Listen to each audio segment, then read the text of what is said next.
gosh. I'm gonna wait to see if anyone signs on. I mean, I'm sure someone's gonna. Happy Friday. It is so windy out here. I set everything up to do coffee out here, and then the wind, realized how windy it was, but then it was too late to go inside. I mean, I guess I could walk you through my house right now, but I'm not gonna. I hope you can hear me. I hope the wind's not too loud. Hi Tori, hi Matt. Look, I have coffee today. Nothing like a good old reheated Keurig K-cup. How are you guys doing? I'm gonna wait for a few more to sign on before I get going, but how are you doing? Can you hear me? Is it so windy? Okay, good. Thanks, Tori. I am coming to you from my favorite spot in my house. This hammock chair. This is my spot. So I thought I should stay here. I should sit here and do coffee. I love this chair. Hey Zach and Peyton, you guys have a hammock chair just like this. Or I don't know if I can't remember what it looks like, but I just remember seeing it in your backyard and saying, I have a hammock chair like that. Hi Dom. Okay, so today I want to talk a little bit about just the value of interfaith community. And so while we're waiting on people to hop on, could you tell me a tradition or practice you appreciate from another faith? Something you might want to share in the comments, something you found helpful or healing. Let me know. Here's a fun fact about something we have coming up. I love the Buddhist tradition, and I really think that there is so much helpful within that tradition, and so much that parallels with Jesus, the teachings of Jesus.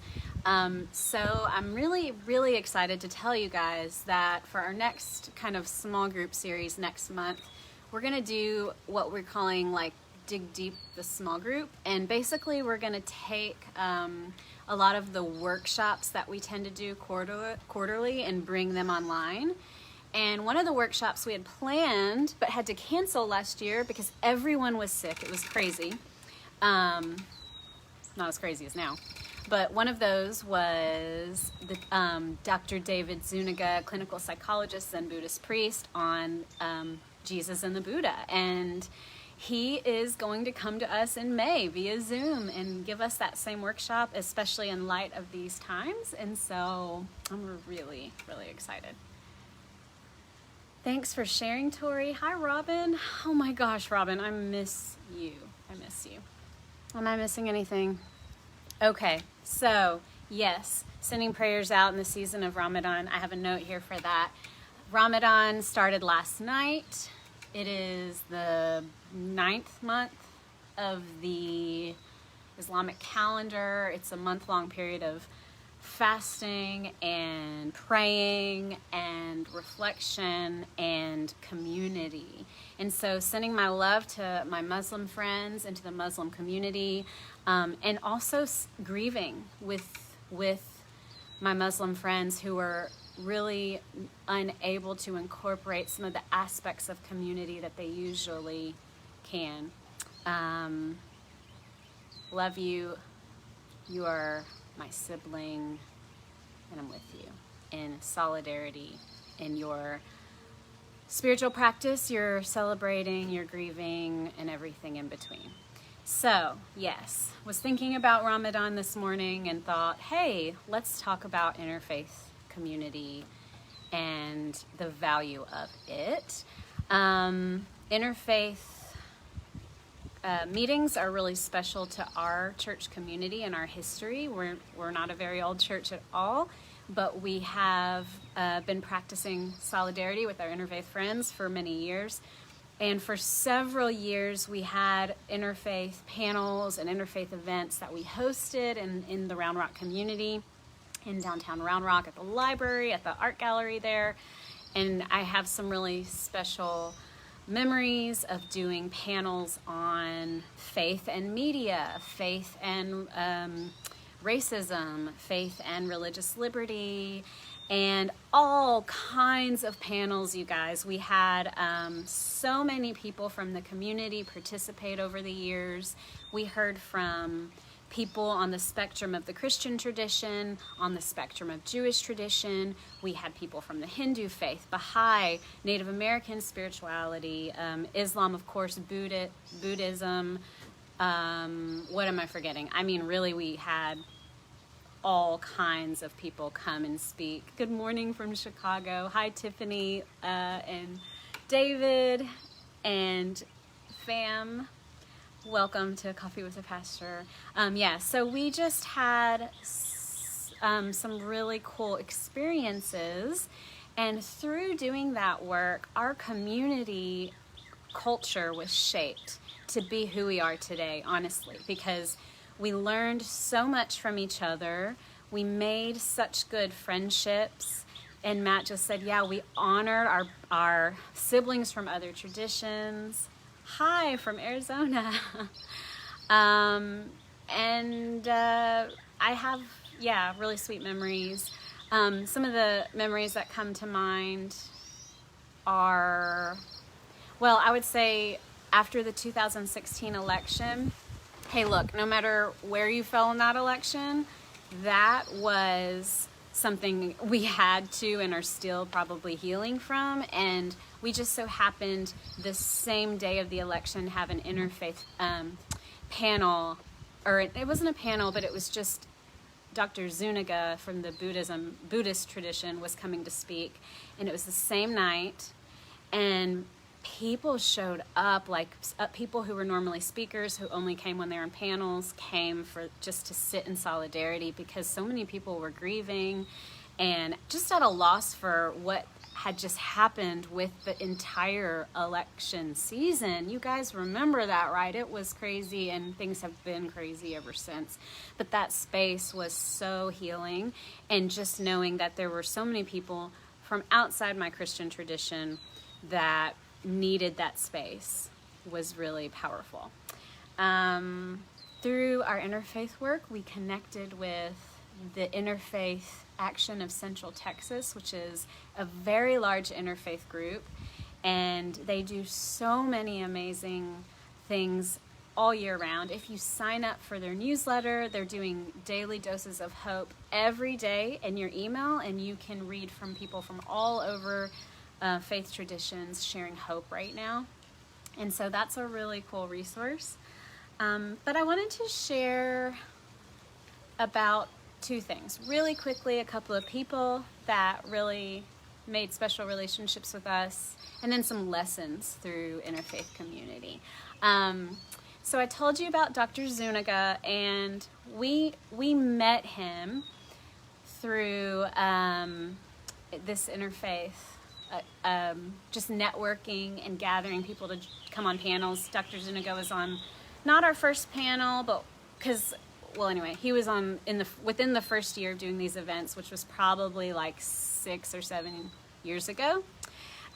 We met him, and ever since then he's been one of our biggest cheerleaders. It's so amazing because, you guys, he knows so much. His knowledge base is so vast, and he speaks at so many different events. And of course, he's a practicing psychologist and a Zen Buddhist priest, and he just is incredible. And yet he drives up from South Austin to come to our events, to always be there for us.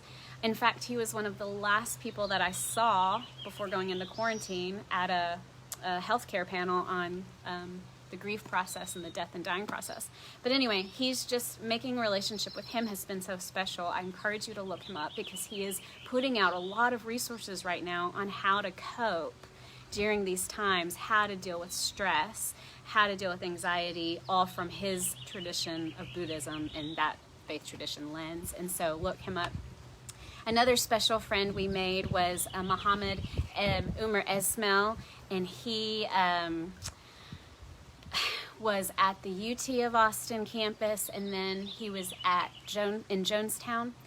And he actually passed away this fall. I saw him at the Pride Interfaith gathering. We took a picture together, talked at length, and like a few weeks later, he tragically passed away. I think he may have had a heart attack, and anyway, pretty young. I think he was in his 40s, and just the sweetest man, you guys. And I just saw what happened on social media when he passed, and the amount of people that donated to his family, that surrounded the Muslim community, and just to be a part of it was an honor. Just to know him was an honor. He taught us so much, and I want to name him because I know, like again, with Ramadan starting last night, the Austin community is grieving the loss of his leadership right now. This is, kind of a big deal. So anyway, just wanted to name him. And then Gail Tosto is one of our Jewish friends who was at our very first panel, and she has always come, even if she wasn't on panel, she always attended. And she is just a wise woman, you guys. She has taught me so much and been a good friend to me and to our community. And so I just wanted to share those like actual points of connection. There are so many more, but I just wanted to give you some real names and faces, some examples of how powerful this interfaith community can be, so that when I shared some of the practical lessons, you could have some names or faces in mind. And so just really quickly, I promise, is some lessons that I've learned through engaging in the interfaith community. And one of those is that when a theoretical idea becomes an actual person with a name and a face and a story, we are more likely to engage what's natural for us, which is compassion and grace, and we're less likely to act out of fear or just to be reactionary in general. And from within that place, we learn the truth that I think we always knew deep within us, which is that we are more alike than we are different. And this is such a powerful truth that interfaith community will teach you on such a deep level. And it's taught me over the years. Another thing that I learned is that when we stepped into this interfaith space, a lot of us did it because we wanted to learn. We didn't know anything, and we just wanted to listen and learn about other faiths. Well, as we did this over the course of the first year, I began to realize, that every one of these people from the different faith tradition were so well versed in the Christian tradition. They knew about our Bible stories. They knew about the way we speak about our God, the way we engage with God in the Christian tradition, and they spoke on it so comfortably and with so much knowledge. And what this did was it woke me up to my privilege, and that's what interfaith community will do. It will wake you up to your privilege over and over again, realizing how Christian culture is interwoven into our society, in politics, in everything that we do. We have this privilege that we don't even see, and interfaith community helped me see that. And it also woke me up to privilege around other intersections like race, and so that was a huge lesson for me several years ago that I still continue to learn over and over again, and wanted to share with you. And then finally, what I learned, and I have learned so much, but this can only be so long, right? Through interfaith community, I learned that my faith could be richer, that learning about other faiths, engaging with other faiths, borrowing from their traditions, humbly learning from their spiritual practice actually makes my faith deeper and richer. Because the more I learned about other religions and faith perspectives, the more deeply I was encouraged to consider my own with gratitude, in a critical light. In every way, I came to terms with my own questions about my own faith and was challenged to engage it more deeply. So it wasn't just important that I learn about other faiths, but it was shaping my faith journey, making my faith stronger, making my community wider. We're all one, right? And my favorite part, making my God bigger. Because we love to make God small, don't we? We love to put God in a box and assign all these attributes to God. But God is so big, and Interfaith Community humbly reminds me of that. So I know that we are not necessarily in a place where we can go out and go to events, but go look at the IACT website, for example, Interfaith Action of Central. I'm sorry, why am I having a mind blank? Someone put the abbreviation in there for me, because I literally just named it. But go look up IACT and sign up for their stuff, because they're doing virtual interfaith gatherings online right now.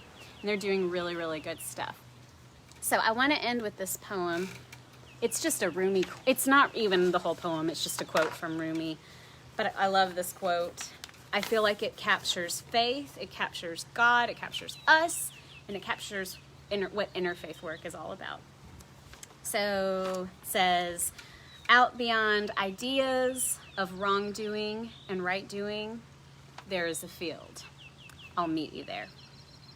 When the soul lies down in that grass, the world is too full to talk about. Ideas, language, even the phrase each other doesn't make any sense. The breeze at dawn has secrets to tell you.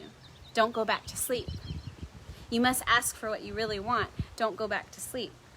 People are going back and forth across the doorsill where the two worlds touch. The door is round and open. Don't go back to sleep. And this poem just makes me think about staying awake to our spiritual journey, but going out into that field of oneness, right? And staying awake. Don't go back. Don't go back to where doctrine caged you in. Don't go back to where God was small. Don't go back to sleep. So that's my word for today. Thanks for joining me, and have a good weekend, and look up some interfaith community in your area. All right, talk to you guys later.